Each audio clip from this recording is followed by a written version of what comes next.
Welcome to BeSimply. This is a segment dedicated to loving self, and the theme is for the benefit of all.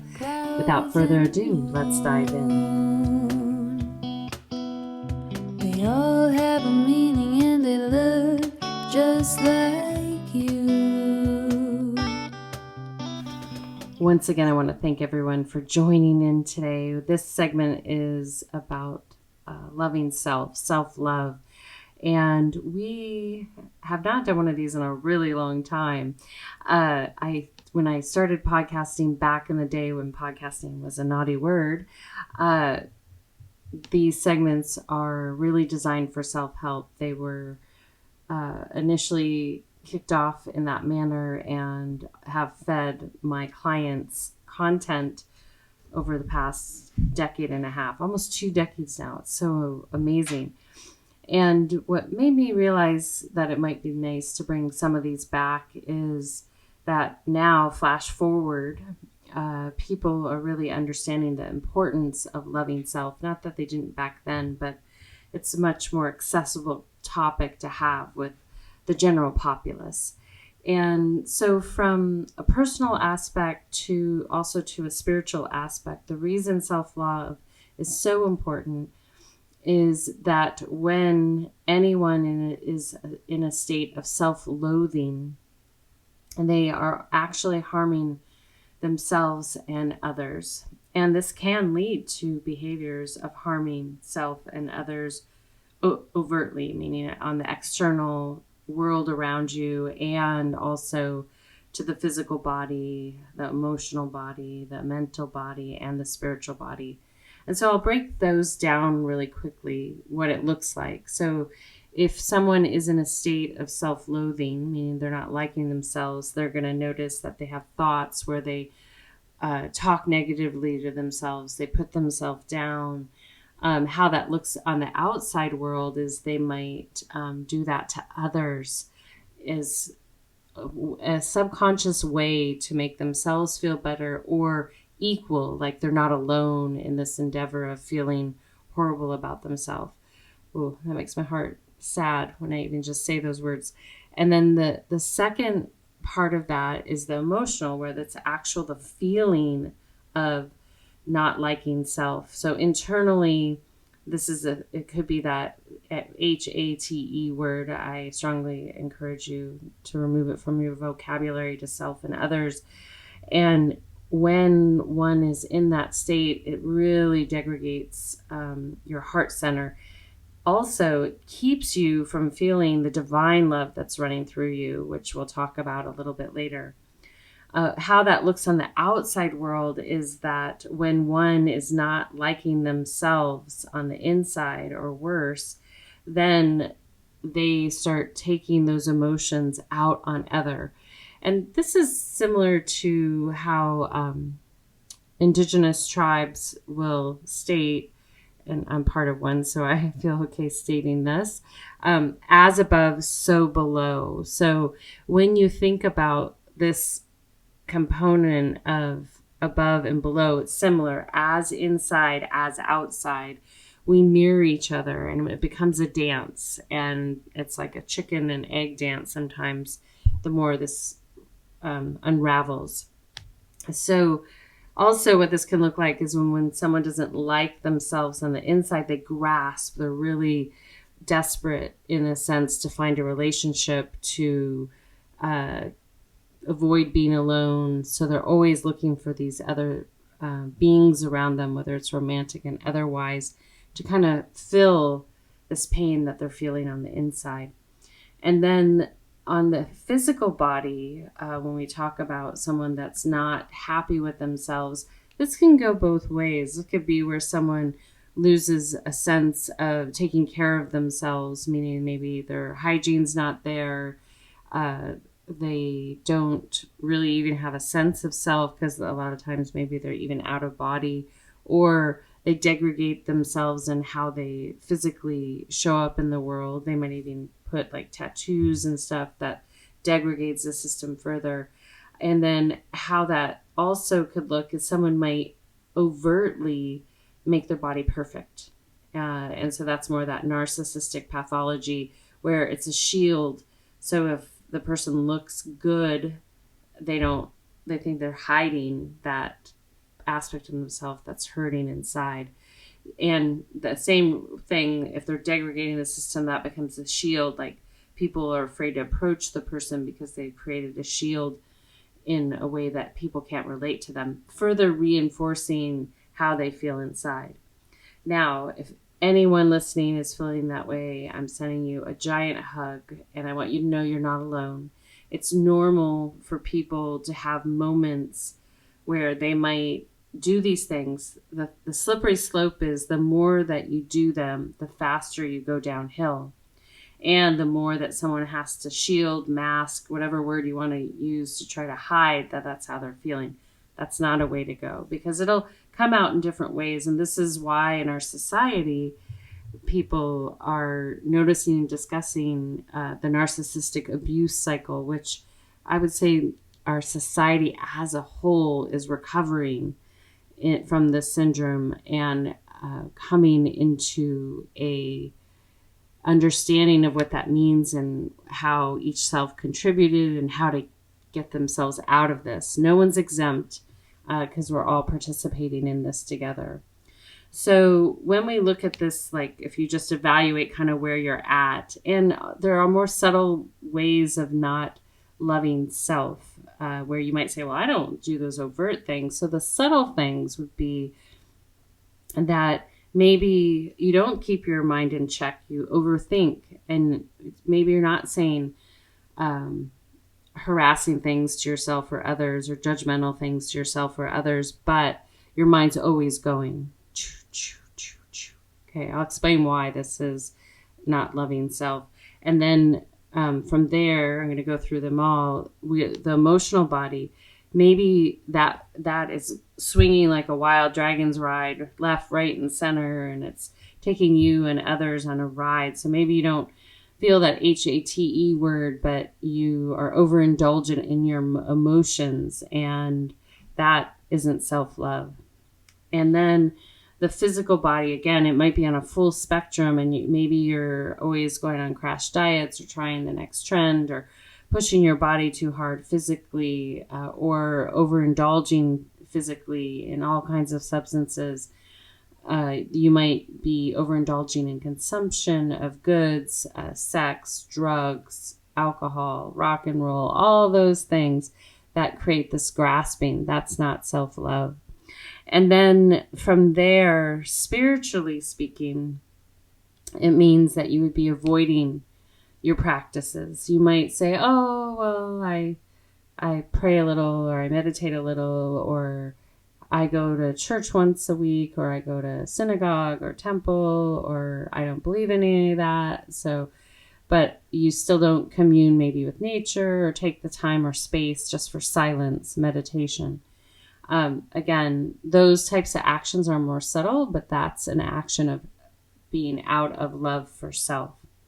And so the reason I called this for the benefit of all is that when we're in true alignment with all of our actions for the benefit of all, it would mean first you get yourself in check. You're really holding yourself accountable, whether it's really overt or it's subtle.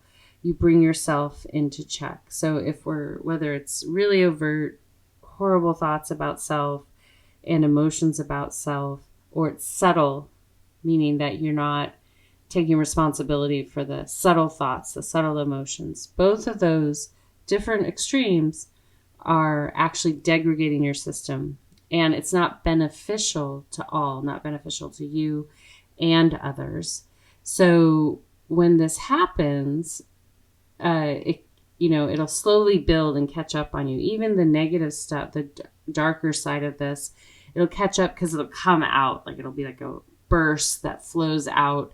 And in that space, it's just important for you to remember, like, wow, the subtlety and the overt. And it starts with the subtle and then it builds to the overt. So to think of it that way, and you can just evaluate yourself right now, like, oh, how mindful am I with my mind?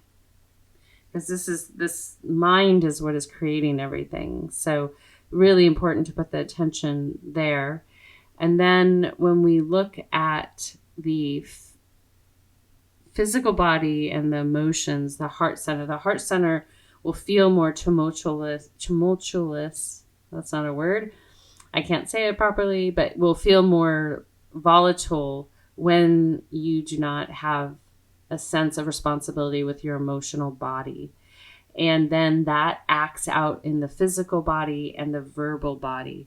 And so when we're not going to be perfect, but when we don't have the foresight to be responsible, this again degrades the system and isn't beneficial to you and others, and definitely is not an act of self-love.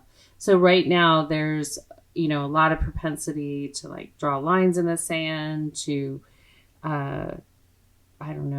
isolate people, do all these things. Sometimes that's necessary, and that's another segment when you're healing. However, in day-to-day life, we can practice some tools, which I'll give you momentarily, to assist one another rather than constantly be putting each other in a box so we can't relate to one another.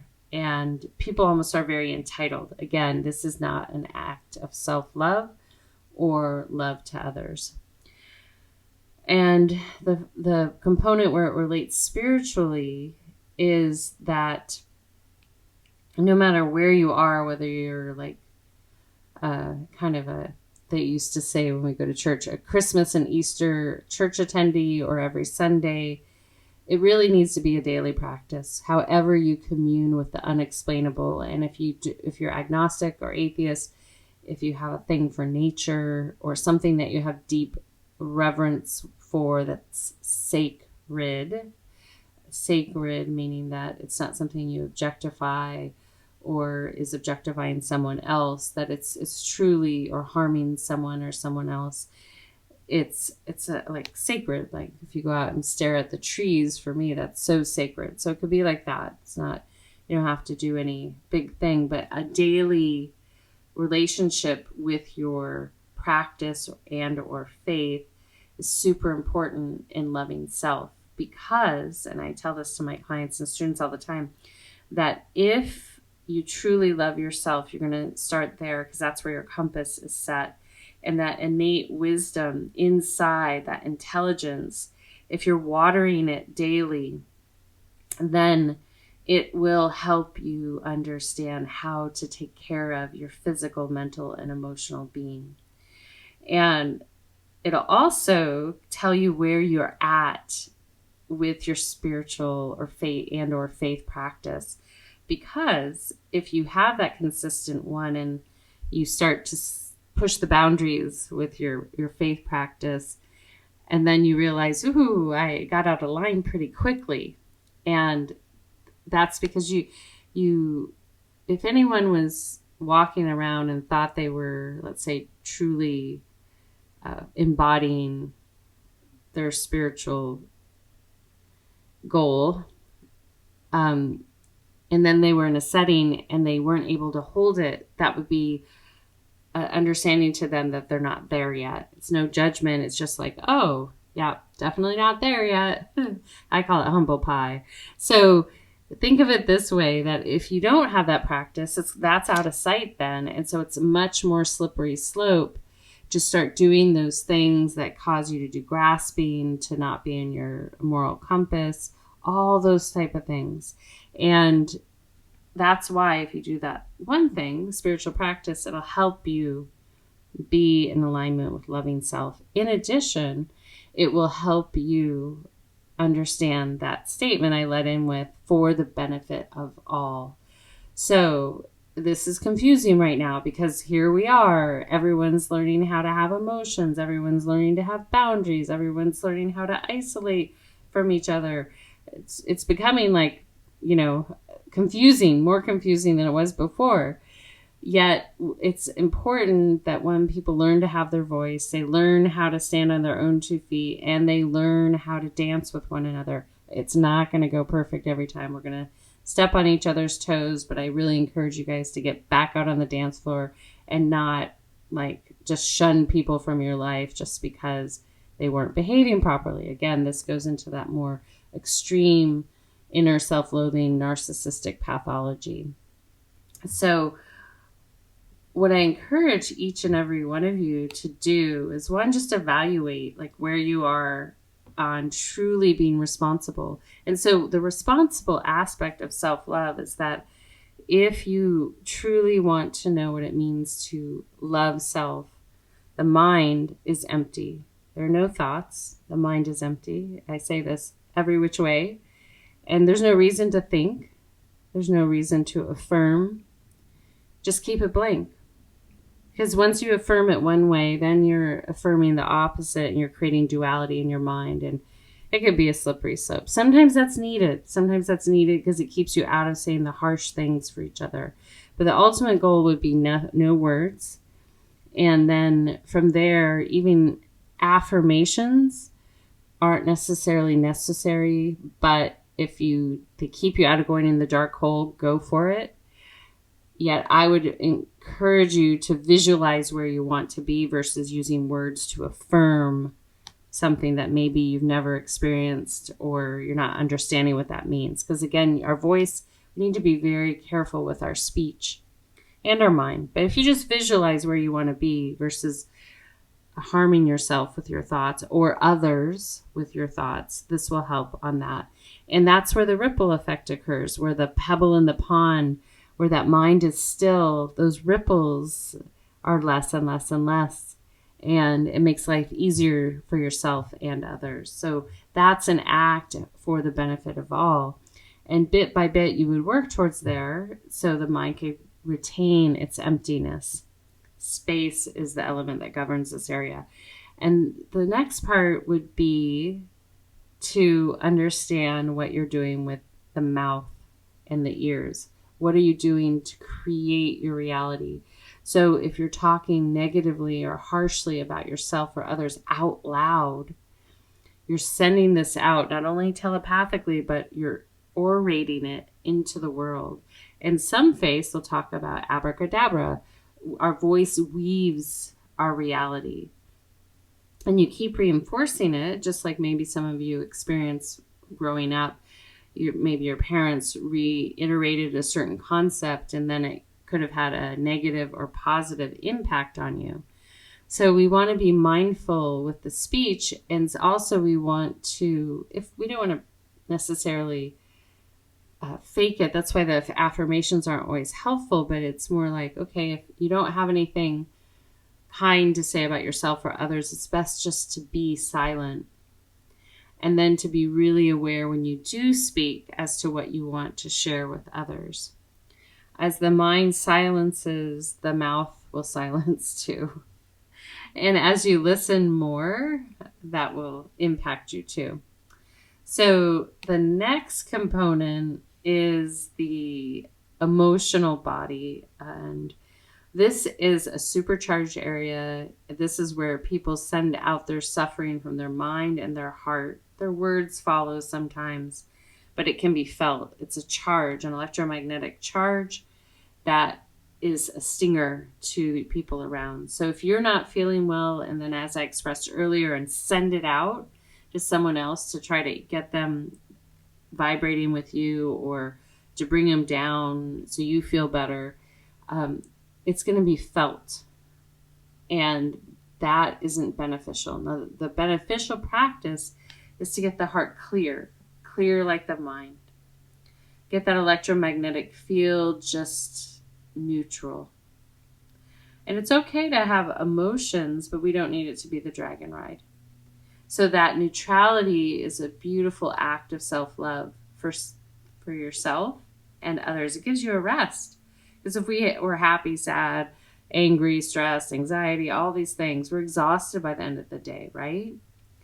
And so we want to keep the center as still as possible for ourselves so that we get more clear about detecting the types of people we're interacting with and their what's true. That's why we've gotten ourselves probably in a lot of difficult situations, a lot of suffering over the generations, is because this area has been anything but neutral.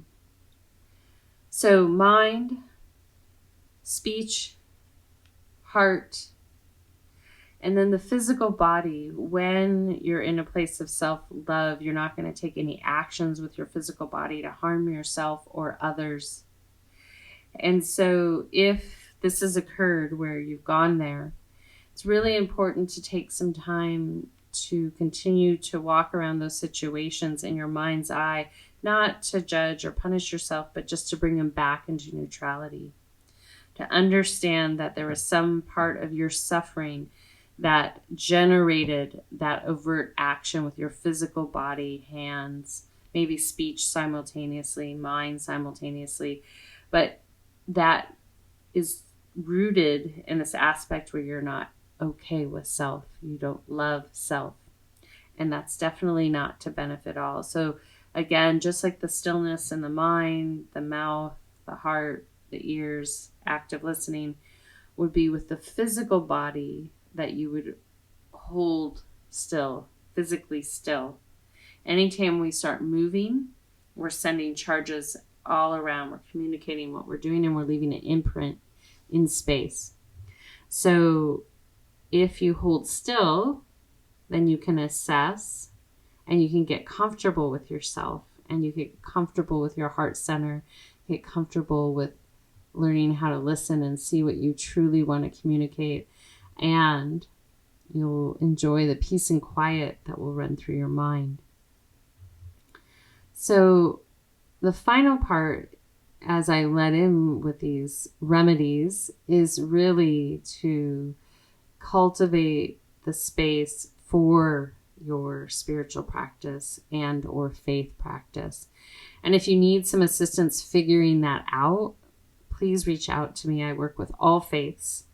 I love that part of my work, encouraging people to understand what that is for them and encouraging them to be true to it, not just kind of meet it halfway. And it's an effort, but when we're in that action, cultivating that, it'll make everything else that I just mentioned a lot easier, because it's just like, oh, I just mind blank, heart neutral, less speech, hold my body still, and then see what happens. And you might be saying, oh, she just wants us to stand in one spot. Not like that. It still means like you move through space and you're not leaving it an imprint. So have you ever been in a house where someone gets up and they stomp their feet and they slam the door and the cupboards, and they have no idea that they're doing this? And maybe you're in the other room going, what is going on? Because maybe that's not what doesn't happen in your home, but you're visiting theirs. That is because someone hasn't taken the time to get still. It's no judgment. It's just where they're at. And it gives you an understanding so you can have compassion for them, and you can be kind to them, and you can be present with them. So that is the ultimate remedy here, is that you start with that kindness to self, compassion for self, and that patience for self, and then let that ripple out beyond. So even in the discussion that's the hot topic in this past few years is the narcissistic pathology, is that, it's a domino. These patterns have been passed down from generation to generation to generation. And I have a tool that I share with my clients, and even my family, like when you're feeling upset about something, I just call it to do a little sweeping around it. I like to sweep. I prefer sweeping to like those loud vacuums and stuff. So anyways, we won't go on a cleaning tangent here, but if you're sweeping, you just imagine in your mind, you're sweeping around that emotional charge and letting those subatomical particles that are still holding a charge dissipate by sweeping. And when you realize that maybe this imprint someone left on you, whether it was abuse, this, that, or the other, that was passed to them. And so imagine if I say, okay, I want you to sweep, and you're going to put everything in a dustpan And I want you to put it in a box, and then I want you to give it back to who gave it to you. But you have to give it back to the first person that gave it to them. So this would create an interesting scenario, because maybe you associate it with one of your parents and you're like, I'm going to give it to them. But you know your parents' history and that their parents did certain things to them that shaped them to be who they are. So then it's like, oh, do I give it to my grandparents? And then you know that their parents did certain things. So you keep trying to find a place for this box of energy that you want no longer to be held by you. And all you have to do is just neutralize it. Just let it become dust, vaporize it.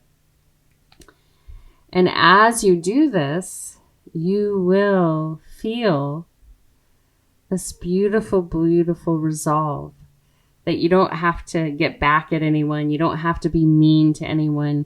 That you just realize, like, wow, we've all been like passing this around like the hot potato, and I can simply sweep and allow it to dissolve. And then how you know it's truly dissolved is you stop telling the stories about your suffering. You just let them be. Because every time you pick up that story, you reshape those subatomic particles and you reshape the charge in your body and you reactivate it. And we don't need to do that.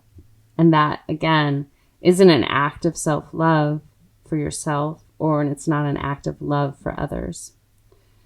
So after this segment tonight, I just welcome each and every one of you to just contemplate where you could tidy up on your self-love journey. And this is really an internal, just being really honest with where you're at.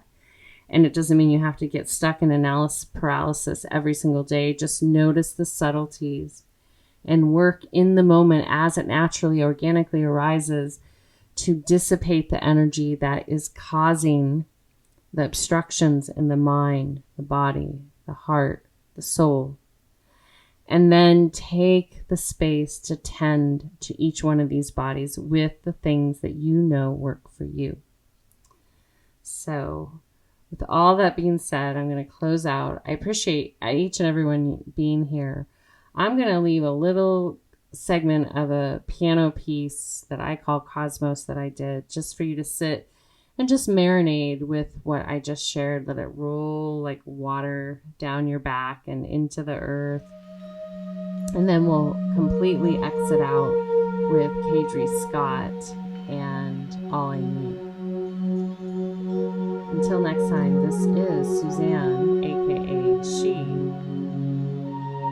with a full heart, a soft gaze, a gentle sweat, a deep bow, and a namaste. Be simple.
exhale. Good. One more inhale. And exhale.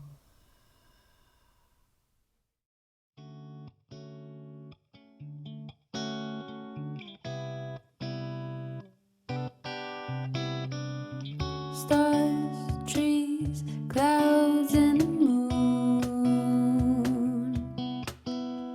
They all have a meaning and they look just like you. Some places, some place new. All I really wanna do is flee under the stars, in the trees. Baby, that's all I need.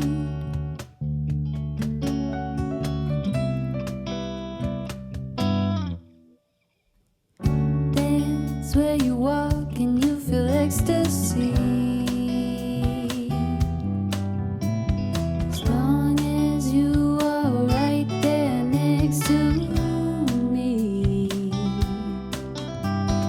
What if I am to find all that I'm looking for in my mind? All I really wanna do is leave under the stars, in the trees. Baby, that's all I need.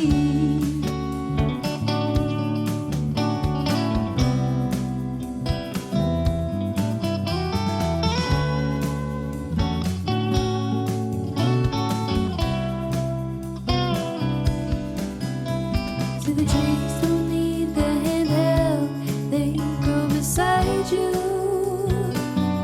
Yeah, they don't try to fight you, don't try to push far ahead.